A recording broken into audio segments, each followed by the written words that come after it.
Buenas tardes, hoy vamos a hablar acerca del proyecto del análisis de sistemas de control que fue el Towercopter. Su presentador será su servidor, Jorge Alejandro Parragariza. Muy bien, esa será la tabla de contenidos que nos acontece el día de hoy. Primero hablaremos de una pequeña contextualización del proyecto para que sepamos de qué estamos hablando. Segundo, va a ser la caracterización de la función de transferencia obtenida del proyecto. La tercera va a ser la sintonización de controladores, específicamente P, PID y PI. El cuarto va a ser el análisis de los datos obtenidos. El quinto, conclusiones al respecto. Y el sexto, las referencias consultadas. Iniciemos. Primero, contextualización del proyecto. Entonces, ¿en qué consistió el proyecto? El proyecto consistió en un montaje, como se ve en la imagen, de una torre con una pequeña hélice, la cual se elevaba a medida que había una entrada. Esta entrada era el potenciómetro. Entonces, ¿cómo funcionaba el sistema? A medida que este subía, entonces el Arduino leía los datos y los guardaba. Y el potenciómetro era aquel que le daba la entrada al sistema. Después de poder desarrollar esto, se puede encontrar que la altura máxima de este circuito fue 282 milímetros y el tiempo de medición fue de 20 segundos. Los datos conseguidos se utilizaron principalmente para encontrar la función de transferencia del sistema. Listo, la caracterización de la función de transferencia. ¿Cómo se encontró la función de transferencia? Una vez leídos todos los datos, estos luego fueron enviados a MATLAB para su correcto análisis. Entonces, ¿cómo se analizaron los datos? Primero, los datos fueron de un tiempo de 50 segundos, fueron bastante los datos, por lo tanto tuvo que hacerse un pequeño corte de los datos porque si no quedaba desde el tiempo de establecimiento, es decir, desde el momento en que se empieza a abrir la fuente de poder del potenciómetro hasta el final donde ya el Towercopter vuelve a descender, lo cual no nos interesaba puesto que nada más queríamos ver su manera de ascender hasta su mayor apogeo. Por lo tanto, hubo un corte de los datos que es justamente como vemos en la primera figura.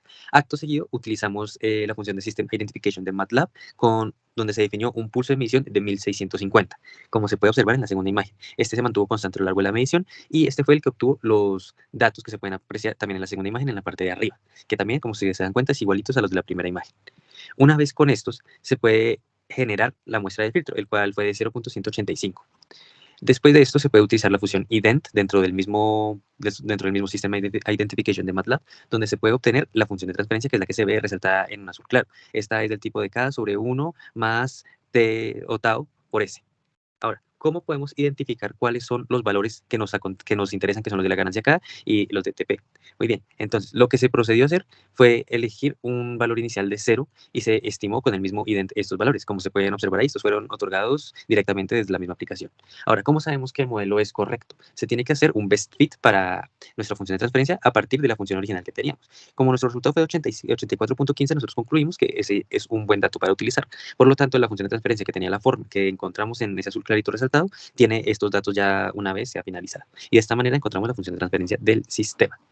Ahora bien, pasamos a la sintonización de controladores del sistema para la reducción del error.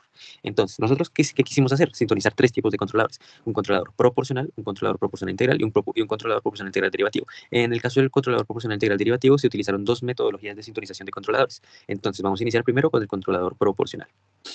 Muy bien, ¿en qué consistió la metodología del controlador proporcional? Esta se definió con ayuda del programa RLocus de MATLAB, puesto que queríamos hacer un diseño con el lugar de las raíces. Entonces, ¿cómo podemos mover las raíces dentro del plano real del, dentro del plano imaginario del RLocus que nos da MATLAB para poder obtener una función de transferencia de acuerdo con los parámetros que nosotros queramos obtener? De acuerdo con la función de transferencia que nosotros obtuvimos, es posible obtener este parámetro de proporcionalidad y nosotros hemos movido tanto los polos como los ceros dentro de este programa de RLocus para obtener una caracterización del controlador proporcional a partir de un tiempo. De esta manera se puede encontrar cuál es la metodología que se está siguiendo y qué es lo que se quiere llegar a hacer con esta parte del trabajo.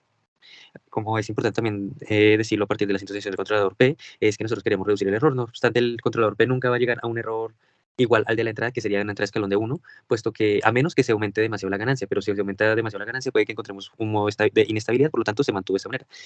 La manera por la cual también justificamos esta metodología fue a partir del texto de Carlos Valdivia, de Acciones de Control, donde se puede identificar cómo se utiliza este controlador P y más que nada cómo se llega a esta sintonización a partir del movimiento de las raíces.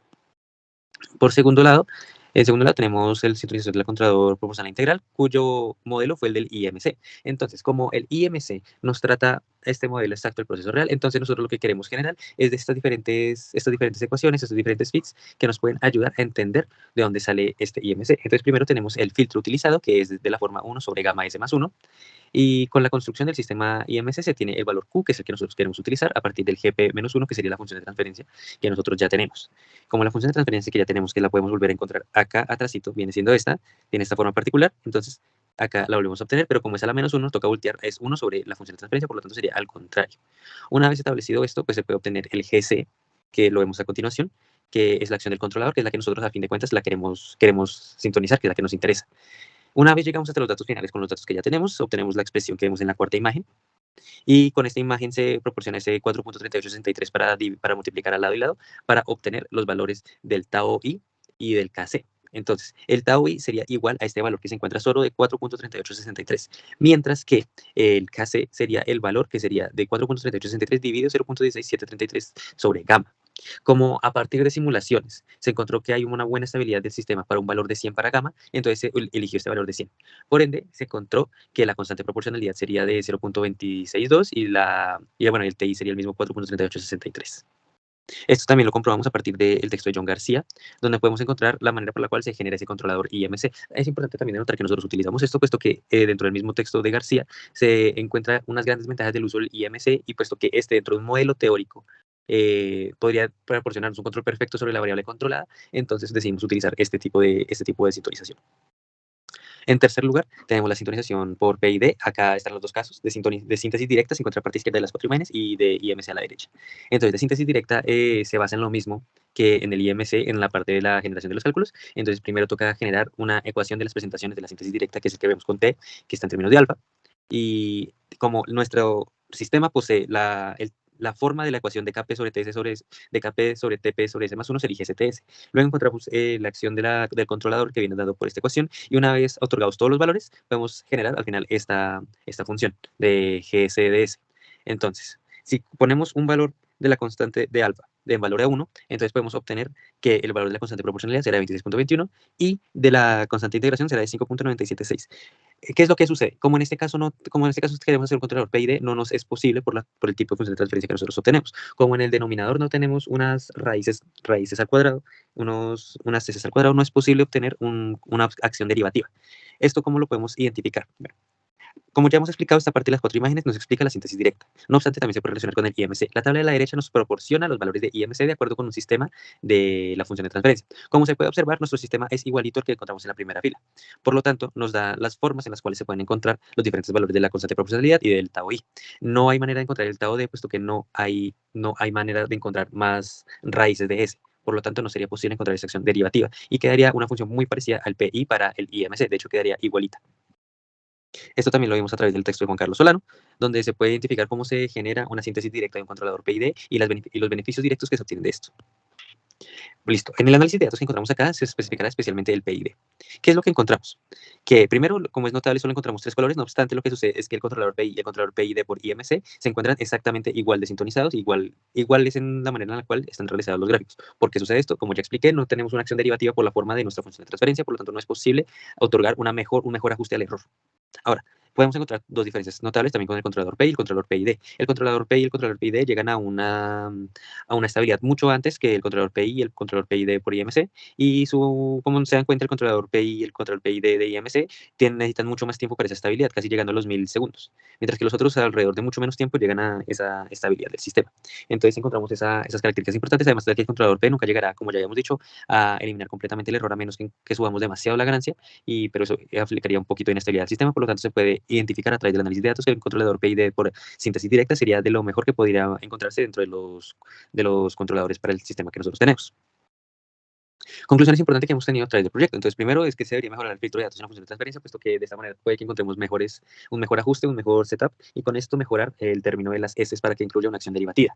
Pues esto va en mano con la modificación de la función de transferencia, puesto que necesitamos la acción derivativa para disminuir aún más el error.